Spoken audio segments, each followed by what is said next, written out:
Hello, everybody. Eric here with a weekly wrap up for March 30th through April 5th. I already looked at the calendar just to make sure I had the right dates.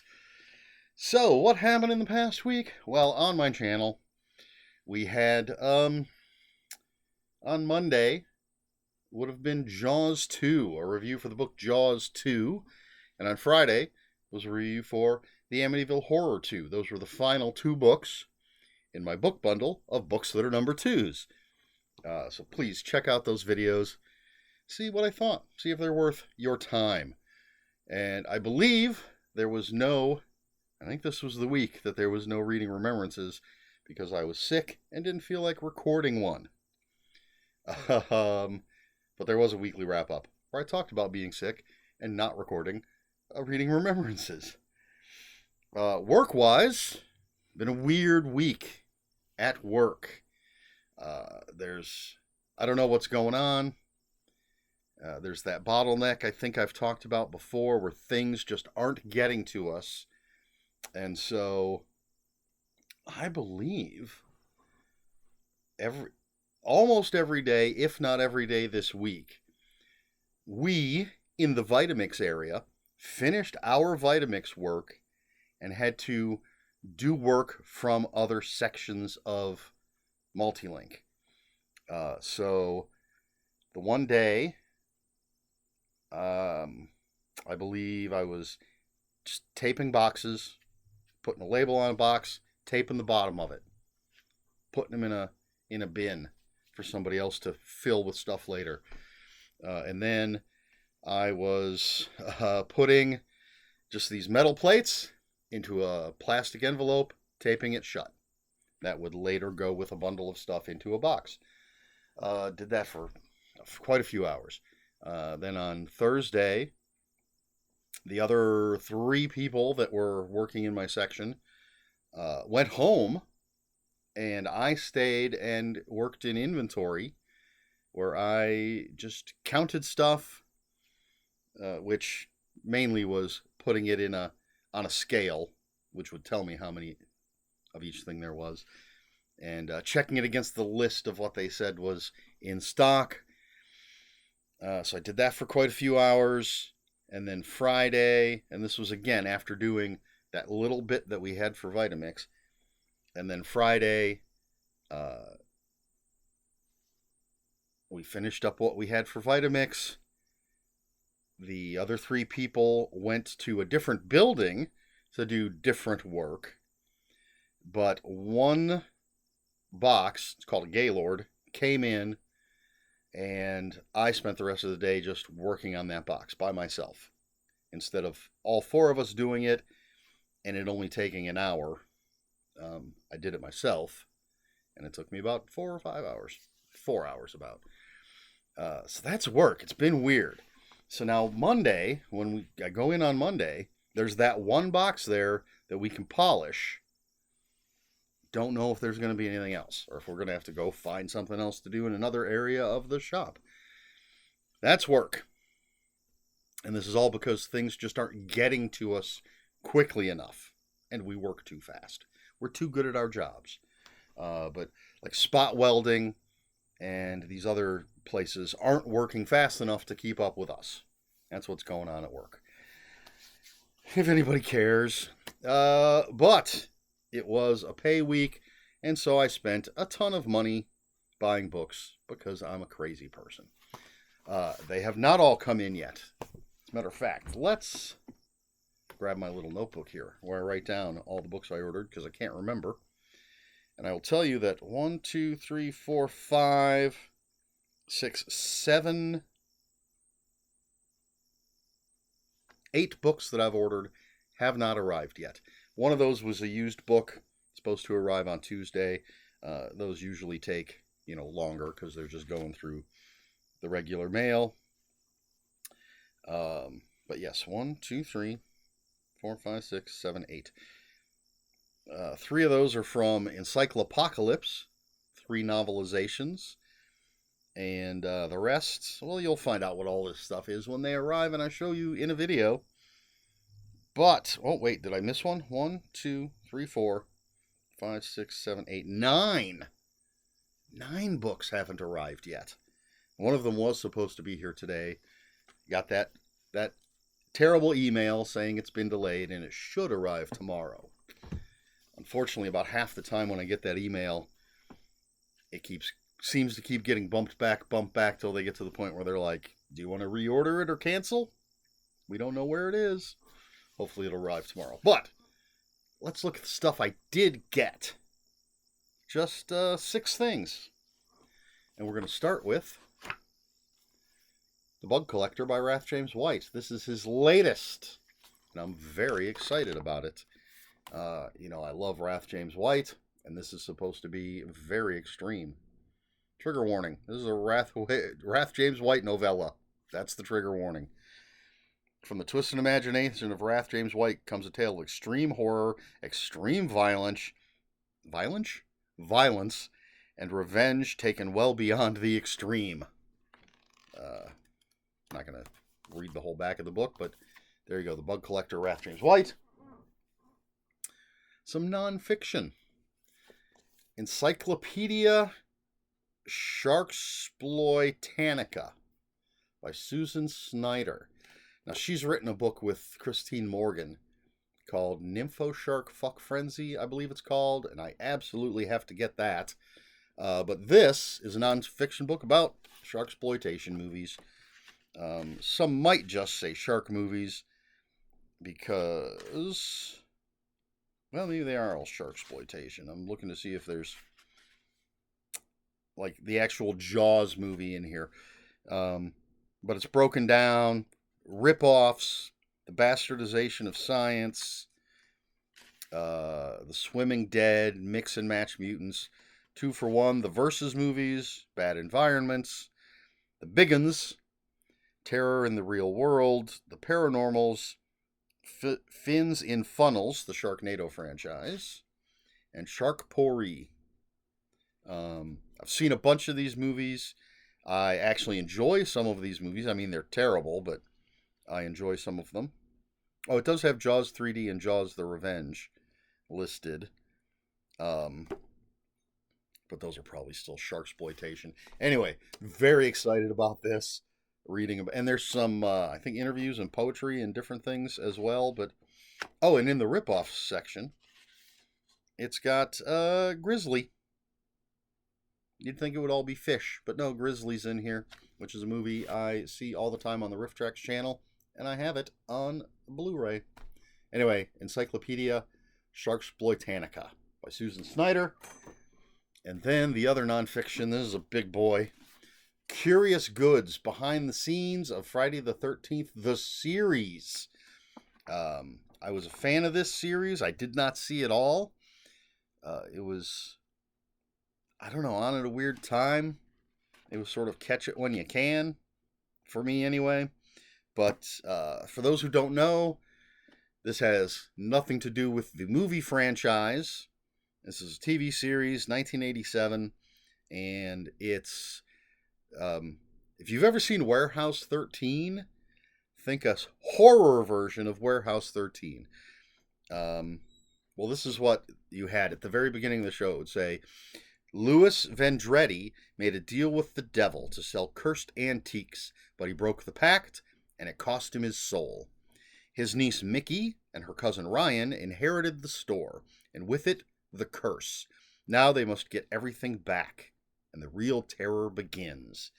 So each episode, they would be going out, trying to find one of these cursed objects, and return it to the vault in the back of the store. And I remember specifically things like Jack the Ripper's scalpel. So some, unsuspecting person would get this thing and essentially would sort of maybe possess them, force them to do things. There was cursed boxing gloves, which made the person's shadow come to life and commit murders. There was a cursed antique Amish quilt. And the poison pen was, I can't remember if it was just one of those pens you dip in ink or an actual like quill pen. But yeah, so there was that. Anyway, this is goes over the entire series. There's tons of interviews and pictures never before seen, behind the scenes photos. I love this stuff. If you watch my channel, you've heard me talk about how much I love this kind of stuff. So, Curious Goods, behind the scenes of Friday the 13th, the series. Eventually, hopefully eventually, I'll read all of these and review them. So you'll hear lots more and find out if they're worth all my excitement. Let's move on. 3 more books. These just arrived an hour ago. So we have Arkham Horror, The Nightmare Quest of April May by Rosemary Jones. The Drowned City. This is actually the second book in the Drowned City series. The first book is the one that was delayed, so it's supposed to arrive tomorrow. So this is based on Arkham Horror from Fantasy Flight, and it's, they use characters from the Fantasy Flight games and everything. And I believe, well, with the exception of the book that hasn't arrived yet. And then there's another one. Maybe that's the one that's... There are 2 other Arkham Horror books from Aconite, that's who this is from, that I ordered at the same time. One is delayed and arriving tomorrow. One isn't supposed to arrive until Tuesday, or a little bit later. One is standalone. One is the first book in this series, and now I don't remember which one is arriving tomorrow. None of that is relevant to this. But The Nightmare Quest of April May, Arkham Horror. I dig that cover. And this is from Aconite, Rosemary Jones. Then we have... let's go with this one. Monsters Among Us by J.H. Moncrief. From Severed Press. There you go. And this, I believe this is the book that brings together... her character Nat McPherson and the creature from Monsters Among Us. Now, I believe this is the 3rd Nat McPherson book. I've read the first one. I have them all now. I've read the first one. Haven't read the second one yet. I have read the book with the creature that's in this. If any of this makes any sense. But anyway, so this is the 3rd book in a series, but also ties into what was a standalone book. So now, does that make this the 4th book in a series? Because Nat McPherson isn't in that other book. Anyway, it's J.H. Moncrief. Love her stuff. She's a wonderful person. Great author. And I do need to read the other book before I read this one. But Monsters Among Us, J.H. Moncrief. And finally, a book I just found out about a few days ago. And it could be wonderful. It could be terrible. We'll see. This is Into the Cthulhu Universe. Edited by Stephen Paulson and Christopher Sequeira. I'm never sure how you pronounce his name. But this is Lovecraftian horrors in other literary realities. Excuse me. So it says you've got like Alice in Wonderland, Tom Sawyer, Dracula, John Carter of Mars. And you've got authors like Ramsey Campbell, Del Howison, Joe R. Lansdale, Jonathan Mayberry, Cat Rambo, all sorts of cool people. It says some of the best writers in the field, from grandmasters to up-and-comers. The very first story is The Chaos Lords of Mars, An Adventure of John Carter of Mars by Jonathan Mayberry. Great author, great character. Looking forward to this. And there's one, where's the title? Fthang-tastic 4. FHTAGN Tastic 4 by Christopher Sequeira and Jan Scherpenheisen. Really not sure about that pronunciation. So I assume that's the Fantastic Four. And it absolutely is. It is a little comic,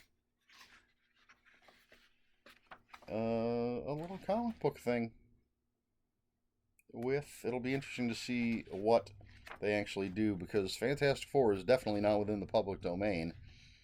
So it'll be interesting to see what they do with that character. But a lot of these others are, so they can do,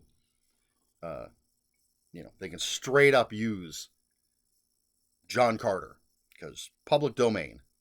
But they can't use the actual Fantastic Four. They'll have to have some sort of made up versions. But anyway, into the Cthulhu universe. This might go very close to the top of the TBR pile. We shall see. Anyway, those are the books that came in just this week. And as I said, I'm waiting on 9 more. So next week's video, you'll probably see a lot more. I had already put some of these away and realized I never showed them off and had to pull them out again. But so I may, when the other 9 books eventually all arrive, set them aside somewhere instead of putting them where I would put them, with where they belong. Set them aside somewhere until I make the next video. Anyway, that's about it. I can't really think of anything else that went on this week. I've rambled long enough, but I get excited about books. I'm planning or hoping for another trip to Half Price Books sometime soon. You just never know what's going to be on those shelves. So, question for this video.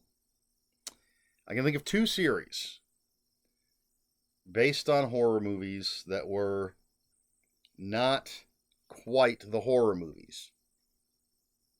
So, Friday the 13th, the series, obviously nothing to do with the movies, although they may have had like a hockey mask hanging in the background or something. I don't remember. And then there was Freddy's Nightmares, which did have Freddy Krueger, but it was more, he was a horror host of this anthology horror series, if I remember correctly. There may have been a couple episodes where he was actually part of the episodes, like the story of the episode. Please correct me if I'm wrong. It's been a long-ass time since that show. There's plenty of shows that have been based on horror movies. There was the whole Poltergeist series, and we've had things like Bates Motel, and there a Rosemary's Baby series. There might currently be that series Apartment whatever that's like a prequel to Rosemary's Baby. So there's stuff like that, but I'm talking about series that really aren't the source material. It's even hard to say source material when it comes to Friday the 13th, the series. So the question is, did you watch Friday the 13th, the series, or Freddy's Nightmares? And if so, what did you think of them? And can you think of any other shows that sort of fit this criteria, where it's sort of almost name only to get you to watch it, but it's really not quite what it says it is. Does that make sense? So yes, I enjoyed Friday the 13th, the series. I enjoyed Freddy's Nightmares when I got to see it. Again, another show that I did not get to see every episode of. But, I'm always, or at least back in the day, always looking for anything horror related that I could watch on TV. Since I really don't watch much TV anymore. I can't say that. But always happy for it back in the day. But what about you? Let me know in the comments below. If you have any comments, questions, or corrections, please put those in the comments below. Comments are open for spoilers. Just post a spoiler warning. We try to be polite here on my channel. Please like, share, and subscribe. All the usual YouTube stuff. If you'd care to follow me on other social media, I'll have links for my Instagram and Bluesky in the description below. And that is all I have for you this week.